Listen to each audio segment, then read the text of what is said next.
بسم الله والحمد لله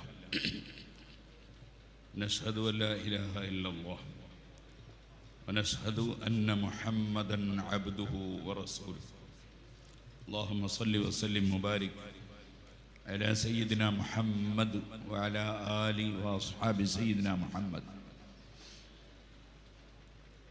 ആദരണീയരായ സുൽത്താനുൽ ഉലമ ഉസ്താദ് അവർകൾ, സയ്യിദ് ബദറു സാദാത്ത് ഇബ്രാഹിം അൽ ഖലീൽ ബുഖാരി തങ്ങളവറുകൾ, മറ്റ് സാദാത്തുക്കൾ, ഉലമാക്കൾ, ഉമറാക്കൾ, നേതാക്കൾ, പ്രവർത്തകർ, സുഹൃത്തുക്കൾ, ഇനിയൊരു നീണ്ട പ്രസംഗം നടത്താൻ ഉദ്ദേശമില്ല. അള്ളാഹുവിൻ്റെ പരിശുദ്ധ ഖുർആൻ നമ്മളെ പഠിപ്പിച്ചു, യാ അയ്യുഹന്നാസ്, ഓ മനുഷ്യരെ, ഇത്തഖൂ റബ്ബക്കും, നിങ്ങൾക്ക് വേണ്ടതെല്ലാം സൃഷ്ടിച്ച് നിങ്ങളെയും സൃഷ്ടിച്ച് പോറ്റി വളർത്തുന്ന റബ്ബിനെ നിങ്ങൾ സൂക്ഷിക്കണം. അല്ലദീ ഖലഖക്കും മിൻ നഫ്സിൻ വാഹിദ, നിങ്ങളെ മുഴുവനും സൃഷ്ടിച്ചത് ഒരേ ശരീരത്തിൽ നിന്നാണ്. വഖലഖ മിൻഹാ സൗജഹാ, ആ ശരീരത്തിൽ മുഖേന തന്നെയാണ് ഇണയെയും സൃഷ്ടിച്ചിട്ടുള്ളത്. വബസ്സ മിൻഹുമാ റിജാലൻ കസീറൻ വനിസാ, ധാരാളം പുരുഷന്മാരെയും സ്ത്രീകളെയും അങ്ങനെ അല്ലാഹു ഭൂമി ലോകത്ത് വിതറി. വത്തഖുല്ലാഹ അല്ലദീ തസാഅലൂന ബിഹി വൽ അർഹാം, നിങ്ങൾ അല്ലാഹുവിനെ സൂക്ഷിക്കണം. നിങ്ങൾ അല്ലാഹുവിനെ മുൻനിർത്തി പരസ്പരം ചോദിക്കുന്നവരാണ്. വൽ അർഹാം, കുടുംബ ബന്ധങ്ങളും പ്രത്യേകം സൂക്ഷിക്കണം. ഇന്നല്ലാഹ കാന അലൈക്കും റഖീബ, അല്ലാഹു നിങ്ങളെ വീക്ഷിച്ചുകൊണ്ടിരിക്കുന്നവനാണ്. ആകയാൽ ഒരു മനുഷ്യ ശരീരം അല്ലാഹു സൃഷ്ടിക്കുകയും ആ ശരീരം മുഖേന മറ്റുള്ള എല്ലാ പുരുഷന്മാരെയും സ്ത്രീകളെയും അല്ലാഹു സൃഷ്ടിക്കുകയും ചെയ്തു. അതുകൊണ്ട് തന്നെ മനുഷ്യൻ ഒരിക്കലും പരസ്പരം വിരോധം വെക്കുന്നവനോ വിദ്വേഷം വെക്കുന്നവനോ വൈരാഗ്യം തീർക്കുന്നവനോ ആക്രമിക്കുന്നവനോ അനീതി കാണിക്കുന്നവനോ അസഹിഷ്ണുതയുള്ളവനോ ഒന്നുമാകാൻ പാടില്ല. മനുഷ്യൻ മനുഷ്യനായി ജീവിക്കണം. ഇതാണല്ലോ നമ്മുടെ പ്രമേയം. സമസ്ത കേരള ജമിയത്തുൽ ഉലമ എന്ന മഹത്തായ പണ്ഡിത സഭ 100 വർഷങ്ങൾക്ക് മുമ്പ് മനുഷ്യരെ ഭിന്നിപ്പിക്കാൻ വേണ്ടി ഇറങ്ങിയ, അഥവാ മനുഷ്യരിൽ ശരിയായ ഇസ്ലാം ഉൾക്കൊണ്ട് ജീവിച്ചു വന്ന പൂർവീകരായ ആളുകളെ, സ്വന്തം പിതാക്കളെ അടക്കം, സ്വന്തം ഗുരുനാഥന്മാരെ അടക്കം ഇസ്ലാമിൽ നിന്ന് പുറത്തുപോയവരാണ് എന്ന് വിധിച്ച് അവരുമായി വിവാഹബന്ധം പാടില്ല, അവരറുത്തത് തിന്നാൻ പാടില്ല, അവർക്ക് മയ്യിത്ത് നമസ്കരിക്കാൻ പാടില്ല, അവരെ തുടർന്ന് നമസ്കരിക്കാൻ പാടില്ല, ഇങ്ങനെ തുടങ്ങിയ കുറെ ആശയങ്ങൾ ഈ കേരള മണ്ണിൽ പ്രചരിപ്പിച്ച പുത്തൻവാദികളെ മനുഷ്യത്വത്തിലേക്കും കുടുംബ ബന്ധത്തിലേക്കും എല്ലാ നന്മകളിലേക്കും തിരിച്ചു കൊണ്ടുവരാൻ വേണ്ടിയും അവരുടെ തെറ്റായ ആശയങ്ങളിൽ ജനങ്ങൾ പെട്ടുപോകാതിരിക്കാനും വേണ്ടി സ്ഥാപിച്ചതാണല്ലോ സമസ്ത കേരള ജമിയത്തുൽ ഉലമ. അതിൻ്റെ സെന്റിനറിയോടനുബന്ധിച്ച് കീഴ്ഘടകങ്ങൾ ഓരോന്നും ഓരോ വർഷം പരിപാടികൾ നടത്തി. ഇവിടെയാണ് നമ്മൾ SSFന്റെ സ്റ്റേറ്റ് സമ്മേളനം നടത്തിയത്, കണ്ണൂരിലാണ്. ശേഷം SOS 1 വർഷം അതിൻ്റെ പ്രവർത്തനം നടത്തി. തൃശ്ശൂരിൽ അതിൻ്റെ സമാപന സമ്മേളനം നടത്തി. ഈ വർഷം, അഥവാ ഈ കഴിഞ്ഞ വർഷം, കേരള മുസ്ലിം ജമാഅത്തിൻ്റെ വർഷമാണ്. അതിൻ്റെ ഒരു സമാപനവും കൂടിയായി നമ്മുടെ സമസ്ത കേരള ജമിയത്തുൽ ഉലമയുടെ സെന്റിനറിയുടെ പ്രവർത്തനങ്ങളിലേക്ക് കടക്കുന്നതിൻ്റെ ആമുഖമാണ് ഈ മഹത്തായ കേരളയാത്ര. കണ്ണൂരിൽ കേരളയാത്ര എത്തിയപ്പോൾ നേരത്തെ സയ്യിദ് അവറുകളും മറ്റും സൂചിപ്പിച്ചതുപോലെ നമുക്കിപ്പോൾ ചിന്തിക്കാനുള്ളത്, ഇത് ഒരു കേരള യാത്രയുടെ സ്വീകരണ സമ്മേളനമാണ്. ഇതേ നിലക്കാണെങ്കിൽ നമ്മൾ സമസ്ത കേരള ജമിയത്തുൽ ഉലമയുടെ സമാപന സമ്മേളനം കേരളത്തിൽ എവിടെ നടത്തും? അതിന് നമുക്ക് എവിടെ സ്ഥലമൊരുക്കാൻ കഴിയും എന്നതാണ് സ്റ്റേജിലിരിക്കുമ്പോൾ ചിന്തയിൽ വന്നുകൊണ്ടിരിക്കുന്ന ഒരു കാര്യം. ഞാൻ ദീർഘമായി സംസാരിക്കുന്നില്ല. ഒരു കാലത്ത് 1989 കാലത്ത് ഈ കണ്ണൂരിൽ പന്തല് കെട്ടി മർഹൂം ഓ ഖാലിദ് സാഹിബും ഞാനും ഞങ്ങളുടെ സുഹൃത്തുക്കളും എല്ലാവരും കൂടി ഒരു ക്യാമ്പ് നടത്തിയിരുന്നു, SSFന്റെ ക്യാമ്പ്. അന്ന് ഏറ്റവും നന്നായി ഞങ്ങളെ സഹകരിച്ച വ്യക്തിയാണ് നേരത്തെ ഉസ്താദ് അവർകൾ പരാമർശിച്ച star of Asia Muhammad Ali Haji, അള്ളാഹു അദ്ദേഹത്തിന് സ്വർഗം കൊടുക്കുമാറാകണം. അതുപോലെ ഈ കണ്ണൂരിൽ നിന്നും വിനീതനായ ഞാൻ കണ്ണൂരിലാണ് ദർസിൽ ഓതി പഠിച്ചത്. കണ്ണൂരിലാണ് ആദ്യമായി വഅദ് പറഞ്ഞു തുടങ്ങിയത്, ആദ്യമായി സ്റ്റേജിൽ കയറി പ്രസംഗിച്ചത്. അങ്ങനെ എല്ലാം കണ്ണൂർ ജില്ലയിലാണ്. അതുകൊണ്ട് തന്നെ ഞാൻ കണ്ണൂർ ജില്ലയിലെ ഒരെളിയ പ്രവർത്തകനായിട്ടാണ് വളർന്നത്. അതിനെല്ലാം കാരണക്കാരനായ മർഹൂം പുല്ലൂക്കര ഉസ്താദ്, അല്ലാഹു അവർക്ക് ദർജ വർദ്ധിപ്പിച്ചു കൊടുക്കട്ടെ. മഹാനായ ശൈഖുന സുൽത്താനുൽ ഉലമ വളരെയേറെ പ്രതിസന്ധി നിറഞ്ഞ ഒരു സന്ദർഭത്തിൽ ഉസ്താദ് അവറുകൾ അടക്കമുള്ള ഒരു സ്റ്റേജിൽ നൂഞ്ഞേരിയാണെന്ന് ഞാൻ ഓർക്കുന്നു പങ്കെടുത്തു. ഉസ്താദ് അവറുകളെ സംബന്ധിച്ച് അറിയുന്നവർക്കൊക്കെ അറിയാം, അവിടുന്ന് ഉള്ള സമയം മുഴുവനും നേരത്തെ ബഹറുൽ ഉലൂം ഉസ്താദ് അവറുകൾ സംബന്ധിച്ച് പറഞ്ഞതുപോലെ ഇൽമു പഠിപ്പിക്കലും ബാക്കി സമയം മുഴുവനും ദിക്റും സലാത്തും ഖുർആനോത്തും നിസ്കാരവും ഒക്കെ ആയി കഴിഞ്ഞ എൻ്റെ ജീവിതത്തിൽ തുല്യരായി മറ്റൊരാളെ കാണാൻ എനിക്ക് കഴിയാത്ത ഒരു മഹാനാണ് മർഹൂം പുല്ലൂക്കര ഉസ്താദ്. ഏത് വഖത്തിലും സമയമാകുന്നതിന് മുമ്പ് ഒതുവെടുത്തിരിക്കും. 11 റകഅത്ത് വിത്ർ എല്ലാ ദിവസവും നീണ്ട റകഅത്ത് നിസ്കരിക്കും.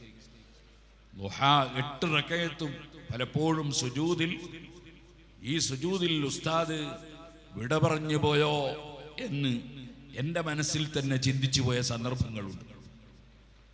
അങ്ങനെയുള്ള മഹാനായ ഉസ്താദ് അവറുകൾ ശൈഖുനയുടെ കൂടെ പങ്കെടുത്തിട്ട് പ്രസംഗിച്ചു. പലരും എന്നോട് ചോദിക്കുന്നു, നിങ്ങൾ ഏപ്പിൻ്റെ ആളാണോ? ഞാൻ അവരോട് പറഞ്ഞു, AP എൻ്റെ ആളാണ്. അതിൻ്റെ കാരണവും ഉസ്താദ് പറഞ്ഞു, ഞാൻ മുമ്പേ പഠിച്ചു വന്നത് സുന്നത്ത് ജമാഅത്തിന്റെ വിരോധികളുമായി ഒരടുപ്പവും പാടില്ല എന്നാണ്. അത് തന്നെയാണ് AP ഉസ്താദും പറയുന്നത് എന്നതുകൊണ്ടാണ് ഞാൻ പറഞ്ഞത് AP എൻ്റെ ആളാണ് എന്ന് പറഞ്ഞത്. ഇത് ഞാൻ നേരിൽ കേട്ട ഒരു സംഭവമാണ്. നൂഞ്ഞേരിയിൽ ഇന്ന് നമ്മുടെ SC ഇബ്രാഹിം ഹാജി അവറുകൾ ഉസ്താദിന്റെ പേരുള്ള സ്ഥാപനത്തിന്റെ പ്രധാന പ്രവർത്തകൻ മരണപ്പെട്ടുപോയി. അള്ളാഹു അദ്ദേഹത്തിന്റെ ഖബറിൽ സന്തോഷം നൽകണം. ഇവിടെ നിൽക്കുമ്പോ കൻസുൽ ഉലമ മുതൽ CK ഉസ്താദ് മുതൽ ചാലാട് അബ്ദുൽ ഹമീദ് മുസ്ലിയാർ മുതൽ മാട്ടൂൽ തങ്ങൾ അവറുകൾ മുതൽ നേരത്തെ ഉസ്താദ് അവറുകൾ ഇവിടെ പേര് പറഞ്ഞ വലിയ വലിയ ആലിമീങ്ങൾ, മുൻഗാമികൾ, കഴിഞ്ഞുപോയവർ. അതേപോലെ ഈ അടുത്ത ദിവസം ചെറുവാഞ്ചേരിയിൽ മരണപ്പെട്ടു പോയ അഹമ്മദ് ഹാജി മുതൽ ഞാൻ ഓർക്കുകയാണ്. നമ്മുടെ പൊയിലൂർ മത്തത്ത് അബ്ദുള്ള മൗലവി അടുത്ത് നമ്മെ വിട്ടുപിരിഞ്ഞു പോയത്. ഞാൻ കോഴിക്കോട് ആശുപത്രിയിൽ അദ്ദേഹത്തെ കാണാൻ പോയി. ചെന്നപ്പോ അദ്ദേഹം ആ സുഖമില്ലാതെ കിടക്കുമ്പോ അദ്ദേഹം പറഞ്ഞു, നമ്മളേതായാലും പിടിച്ചത് തലയുടെ ഭാഗമാണ്. അദ്ദേഹം പറഞ്ഞൊരു വാക്കാണ്. അത് പറയാൻ കാരണം എന്തായിരുന്നു? അത് നിമിഷപ്രിയ വിഷയത്തിൽ ഉസ്താദ് അവറുകൾ ഇടപെട്ട് എല്ലാ വിഭാഗം ജനങ്ങളും ഉസ്താദിനെ പുകഴ്ത്തി പറയുന്ന ഒരു സന്ദർഭമായിരുന്നു. അതുകൊണ്ടാണ് അദ്ദേഹം അങ്ങനെ പറഞ്ഞത്. അല്ലാഹു അദ്ദേഹത്തിന്റെ ഖബറിൽ സന്തോഷം നൽകുന്നത്. നമ്മളേതായാലും പിടിച്ചത് തലയുടെ ഭാഗമാണ് എന്നാണ് അദ്ദേഹം ആ സമയത്ത് ആശുപത്രിയിൽ വെച്ച് പറഞ്ഞത്. ഇവിടെ നേരത്തെ ഞാൻ പറഞ്ഞ സമ്മേളന സമയത്ത് വളരെ സഹായിച്ച കക്കാട് സുലൈമാൻ ഹാജി അടക്കം സിറാജുൽ ഹുദ ആരംഭിച്ചപ്പോൾ ആദ്യത്തെ ജുമഅ അതിന് ഇമാമത്ത് നിൽക്കാൻ അള്ളാഹു ഭാഗ്യം നൽകിയ ഊത്തുപറമ്പ് ബാബ മുസ്ലിയാരടക്കം നമ്മുടെ പഴശ്ശി സാഹിദിയും അബ്ദുള്ള കുട്ടി ബാക്കവിയും സയ്യിദ് സാഹിബും അങ്ങനെ തുടങ്ങി ഒരുപാട് പ്രവർത്തകന്മാരെയും നേതാക്കളെയും ശ്രദ്ധയിൽ വരുന്നുണ്ട്.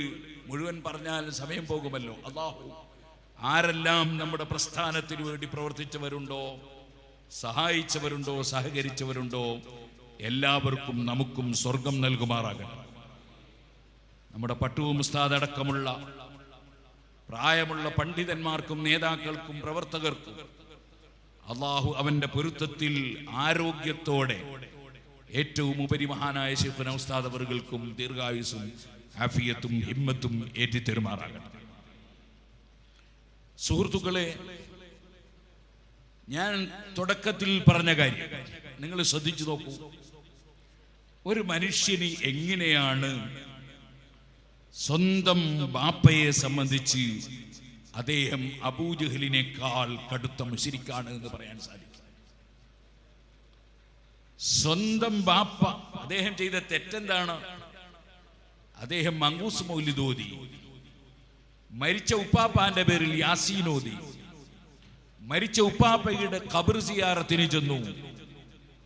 ഇവിടെ നേരത്തെ സൂചിപ്പിച്ചതുപോലെ ജലാലുദ്ദീൻ ബുഖാരി തങ്ങളുടെയും മൗലാ തങ്ങളുടെയും അലീൽ കൂഫി തങ്ങളുടെയും അബ്ദുൽ ഖാദിർ സാനി തങ്ങളുടെയും എന്തിനധികം പറയണം 1000-ലധികം കൊല്ലം പഴക്കമുണ്ടെന്ന് തോന്നുന്ന ഇരിക്കൂർ മഖാമടക്കം നിൽക്കുന്ന ഇരിക്കൂറിലെ മഹാന്മാരടക്കം അന്ത്യവിശ്രമം കൊള്ളുന്ന ഒരു ജില്ലയാണ്. കഴിഞ്ഞുപോയ ആളുകളെ ആദരിക്കുന്നവരും അവരെ അംഗീകരിക്കുന്നവരും അവരെ മദ്ഹ് പറയുന്നവരും അവരെ സ്ഥാനം അംഗീകരിച്ചു കൊടുക്കുന്നവരുമൊക്കെ അവരൊക്കെ മുശ്രിക്കീങ്ങളാണ് എന്ന് പറയാൻ ഞാൻ നേരത്തെ പറഞ്ഞതൊന്നും വെറുതെ ആരോപണം പറഞ്ഞതല്ല.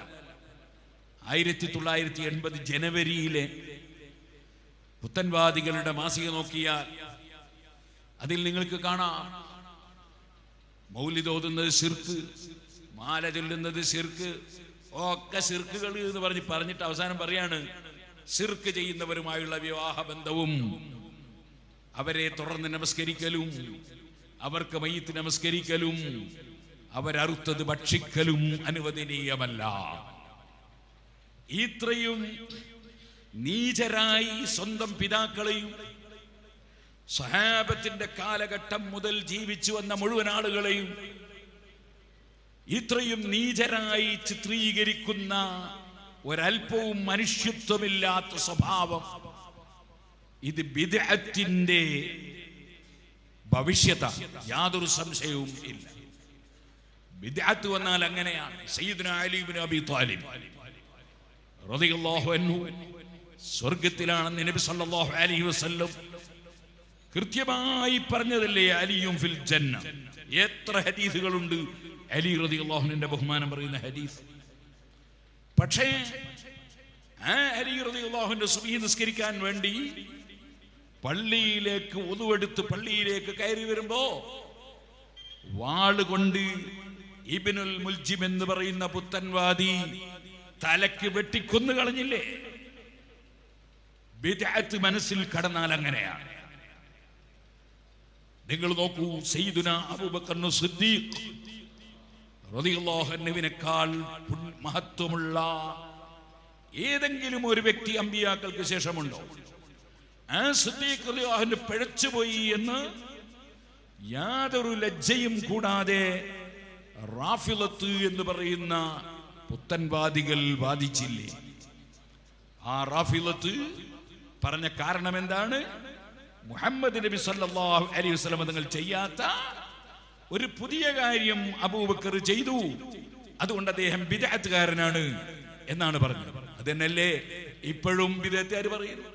സുന്നികളൊക്കെ റസൂലുള്ളാഹി ചെയ്യാത്തത് ചെയ്തു എന്നല്ലേ അവരെ ആരോപണം. സിദ്ദീഖ് റളിയല്ലാഹു ചെയ്തത് എന്തായിരുന്നു? പരിശുദ്ധ ഖുർആൻ 30 ഒന്നായി ഒരുമിച്ച് കൂട്ടി എഴുതി വെച്ചു.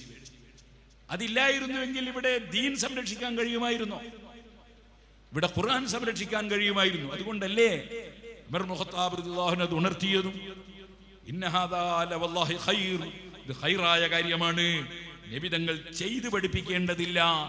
വഫ്അലുൽ ഖൈറ ലഅല്ലകും തുഫ്ലിഹൂൻ, ഖൈർ ചെയ്താൽ നിങ്ങൾ വിജയിക്കുമെന്ന് ഖുർആൻ പറഞ്ഞിട്ടുണ്ട്. ആ ഖുർആൻ നമുക്ക് ഓതുന്നത് നബി സല്ലല്ലാഹു അലൈഹി വസല്ലം തങ്ങളാണ്. ഇത് ഖൈറാണ്, ഖൈറായത് ചെയ്യാൻ നബി തങ്ങൾ ചെയ്യേണ്ടതില്ല എന്ന് ഉമർ റളിയല്ലാഹു അൻഹു പറയുകയും സിദ്ദീഖ് റളിയല്ലാഹു അൻഹു അടക്കം എല്ലാ സ്വഹാബികളും അത് അംഗീകരിക്കുകയും ചെയ്തതല്ലേ. എന്നിട്ടല്ലേ അതിന് നേതൃത്വം കൊടുത്ത വകയിൽ സിദ്ദീഖ് റളിയല്ലാഹു അൻഹു പഴിച്ചുപോയി എന്ന് റാഫിളത്ത് വാദിച്ചത്. ബിദ്അത്ത് മനസ്സിൽ കടന്നാൽ അങ്ങനെയാണ്. ഉമർ ഇബ്നുൽ ഖത്താബ് റളിയല്ലാഹു അൻഹു 20 റക്അത്ത് തറാവീഹ് ആണ് നബി സല്ലല്ലാഹു അലൈഹി വസല്ലം നടത്തിയതെന്ന് മഹാനവർകൾക്കറിയാം, സഹാബത്തിന് മുഴുവനും അറിയാം. അതുകൊണ്ടാണല്ലോ കമാ അത്ബഖു അലൈഹി എന്നും വലാകിൻ അജ്മഅ അലൈഹി സഹാബ, സഹാബികൾക്കിടയിൽ അതിൽ തർക്കമില്ലെന്നും ഇമാം ഇബ്നു ഹജർ അൽ ഹൈതമി റളിയല്ലാഹു അൻഹു തഫ്ഈലും ശർഹ് ഫളിലും രേഖപ്പെടുത്തിയത്. അത് പലപ്പോഴും തറാവീഹിന്റെ എണ്ണം ചുരുക്കുന്ന കക്ഷികൾ ആദരിക്കുന്ന ഇബ്നു തൈമിയ്യ പോലും ഖുലഫാഉർ റാഷിദീങ്ങൾ 20 റക്അത്ത് തറാവീഹ് നിസ്കരിച്ചു എന്ന് വ്യക്തമായി അദ്ദേഹത്തിന്റെ ഫതാവയിൽ രേഖപ്പെടുത്തിയിട്ട് അതിന്റെ എണ്ണം ചുരുക്കി പറഞ്ഞ കക്ഷികൾ അവർ യഥാർത്ഥത്തിൽ തുടർന്നത് ആരെയാണ്? അത് റാഫിളത്തിനെയാണ്. റാഫിളത്താണ് ഉമർ റളിയല്ലാഹു അൻഹു ഇസ്ലാമിലില്ലാത്ത പുതിയ നിസ്കാരം കൊണ്ടുവന്ന് പറഞ്ഞ് ആക്ഷേപിച്ചത്. അതുകൊണ്ടാണ് ഇമാം സർഖസി കിതാബുൽ മബ്സൂത്തിൽ അവർക്കെതിരെ ശക്തമായി സംസാരിച്ചത്. ഉസ്മാൻ ഇബ്നു അഫ്ഫാൻ റളിയല്ലാഹു അൻഹു ജുമുഅക്ക് 2 ബാങ്ക് നടപ്പാക്കി ഫസബത്തൽ അംറു അലാ ദാലിക്, അത് സ്ഥിരപ്പെട്ട് കഴിഞ്ഞു എന്നാണ് ഇമാം ബുഖാരി 7ാമത്തെ വയസ്സിൽ ഹജ്ജിന് പോയ സഹാബിയായ സായിബ് റളിയല്ലാഹു അൻഹുവിൽ നിന്ന് റിപ്പോർട്ട് ചെയ്തു വെച്ചത്. ആ സ്ഥിരപ്പെട്ട സഹാബത്ത് സ്ഥിരപ്പെട്ടു എന്ന് പറഞ്ഞ കാര്യം അത് ഇസ്ലാമിൽ പാടില്ലാത്തതാണെന്ന് പറഞ്ഞിട്ടല്ലേ കേരളത്തിലെ പല പള്ളികളിലെയും 2 ബാങ്ക് ഇല്ലാതെയാക്കിയിട്ട് പുത്തൻവാദം കക്ഷികൾ നടപ്പാക്കിയത്. നിങ്ങൾ കണ്ടില്ലേ? ഈ സഹാബത്തിനെ സംബന്ധിച്ച് റളിയല്ലാഹു അൻഹും വറളു അൻഹു, അല്ലാഹു അവരെ പൊരുത്തപ്പെട്ടു എന്ന് അല്ലാഹു പറഞ്ഞിട്ട് പോലും ബിദ്അത്തുകാർക്ക് അത് അംഗീകരിക്കാൻ കഴിഞ്ഞില്ലല്ലോ, അവരെ വിശ്വസിക്കാൻ കഴിഞ്ഞില്ലല്ലോ. കേരളത്തിലെ മുസ്ലിയാക്കൾ ചെയ്യുന്നത് ദീനിൽ തെളിവല്ലാത്തതുപോലെ സഹാബത്ത് ചെയ്താലും ദീനിൽ തെളിവല്ലെന്നല്ലേ ബിദ്അത്തുകാർ എഴുതി വെച്ചത് ജുമുഅ ഖുത്ബ മദ്ഹബുകളിൽ എന്ന പുസ്തകത്തിൽ. ബിദ്അത്ത് മനസ്സിൽ കടന്നാൽ അങ്ങനെയാണ്. അവിടെ പിന്നെ യാതൊരു മനുഷ്യത്വവും ഉണ്ടാവില്ല. ഇതുകൊണ്ടല്ലേ കുറ്റ്യാടിയിലെ ജുമുഅത്ത് പള്ളി പൂർവീകരായ മഹാന്മാര് സ്ഥാപിച്ച്, അത് സ്ഥാപിച്ച ഒരു സയ്യിദിന്റെ മഖബറയും കൂടി അവിടെ ഉണ്ടായിരുന്നു. ആ പള്ളി യാതൊരു ലജ്ജയുമില്ലാതെ 1964 കാലത്ത് ആ മഖബറ അടിച്ച് തകർത്ത് പൊളിച്ചു എന്നതിന്റെ പുറമെ ആ പള്ളി സുഹൃത്തുക്കളെ 1945 കാലത്ത് നേർത്ത കുഞ്ഞബ്ദുൽ മുസ്ലിയാർ എന്ന് പറയുന്ന പണ്ഡിതൻ ഖുതുബ ഓതാൻ വേണ്ടി ഒരു ഭാഗത്ത് കാത്തു നിൽക്കുമ്പോ മുഹമ്മദ് അലി ഹാജി എന്ന് പറയുന്ന ജമാഅത്ത് ഇസ്ലാമിയുടെ കേരളത്തിലെ സ്ഥാപകൻ മിമ്പറിന്റെ മേലെ കയറി അവിടെ ഇരുന്നിട്ട് അവിടെ വാളെടുത്ത് മആസറ വിളിക്കുന്ന മൊയ്തീൻ മുസ്ലിയാരോട് നിർത്തടാ ബാങ്ക് കൊടുക്കടാ, നിർത്തടാ ബാങ്ക് മആസറ, നിർത്തടാ മആസറ കൊടുക്കടാ ബാങ്ക് എന്ന് പറഞ്ഞ് ആ പള്ളി പിടിച്ചെടുത്തത്.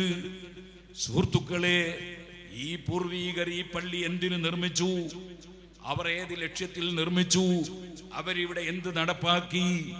ആ പള്ളി ഈ രൂപത്തിൽ പിടിച്ചെടുക്കുന്നത് ശരിയല്ലെന്ന ഒരു മാനുഷികമായ മര്യാദ എന്തുകൊണ്ട് ജമാഅത്ത് ഇസ്ലാമിയുടെ മൗലവിമാർ കാണിച്ചില്ല?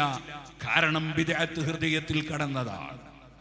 ബിദ്അത്ത് ഹൃദയത്തിൽ കടന്നാൽ പിന്നെ ബാപ്പാനോട് ബഹുമാനില്ല, ഉമ്മാനോട് ബഹുമാനില്ല, എന്തിനധികം പറയണം സഹാബത്തിനോട് ബഹുമാനില്ല, ഇമാമിങ്ങളോട് ബഹുമാനില്ല. ഒരു മൗലവി പറഞ്ഞില്ലേ, 100-ലധികം കാര്യത്തിൽ ഇമാം ശാഫിഈ ഖുർആനിനെതിരെ പറഞ്ഞിട്ടുണ്ട് എന്ന് പറഞ്ഞില്ലേ? അദ്ദേഹം ഖുർആനിന് അനുകൂലമായി ഒന്നും പറയാത്ത മൗലവി. സുബ്ഹാനല്ലാഹ്, ശാഫിഈ ഇമാമിനെ നിസ്സാരപ്പെടുത്താൻ ഒരു സങ്കോചവും അദ്ദേഹത്തിനുണ്ടായില്ല. ഒരു ഇമാമിനെയും കുറ്റപ്പെടുന്നതിന് വിഷമം ഉണ്ടായില്ല. സഹാബത്ത് പിഴച്ചുപോയി എന്ന് പറയാൻ സങ്കോചമുണ്ടായില്ല. എന്തിനധികം പറയണം, എല്ലാ പുത്തൻവാദികളും എഴുതി വെച്ചില്ലേ അവരുടെ മാസികകളിൽ, പണ്ടെങ്ങാനും ജീർണിച്ചു പോയ ജഡങ്ങളാണ്, അമ്പിയാക്കളുടെ ശരീരം ഖബറിൽ ജീർണിച്ച ജഡങ്ങളാണ് എന്ന് എല്ലാ പുത്തൻവാദികളും രേഖപ്പെടുത്തിയില്ലേ? ജമാഅത്ത് ഇസ്ലാമിയും രേഖപ്പെടുത്തി, മുജാഹിദും രേഖപ്പെടുത്തി. എത്ര സയ്യിദന്മാരെ കുറിച്ചാണ് ഇവിടെ നേരത്തെ സംസാരിച്ചത്? സയ്യിദന്മാരുടെ കൈ പിടിച്ചു ചുംബിക്കുകയല്ല വേണ്ടത്, അത് വെട്ടിക്കളയുകയാണ് വേണ്ടതെന്ന് ഈ കക്ഷികൾ എഴുതി വെച്ചില്ലേ? സുബ്ഹാനല്ലാഹ്, തങ്ങന്മാരെന്ന് പറഞ്ഞൊരു വർഗം തന്നെ ഇല്ലെന്നും അവർക്ക് ആദരവ് കൽപ്പിച്ചുകൂടെന്നും അതെല്ലാം തെറ്റായ ആശയങ്ങളാണെന്നും പരസ്യമായി ഈ കക്ഷികൾ അവരുടെ ലേഖനങ്ങളിൽ എഴുതി വെച്ചില്ല. ഞാൻ ഈ പറഞ്ഞ ഏതെങ്കിലും ഒരു വിഷയത്തിൽ സംശയമുള്ളവരുണ്ടെങ്കിൽ ബന്ധപ്പെട്ടാൽ അതിൻ്റെയൊക്കെ ഒറിജിനൽ കോപ്പികൾ വേണമെങ്കിൽ ഞാൻ കാണിച്ചു തരും എന്നും ഇൻഷാ അല്ലാഹ് മരിക്കുന്നത് വരെ ഗ്യാരണ്ടിയാണ്.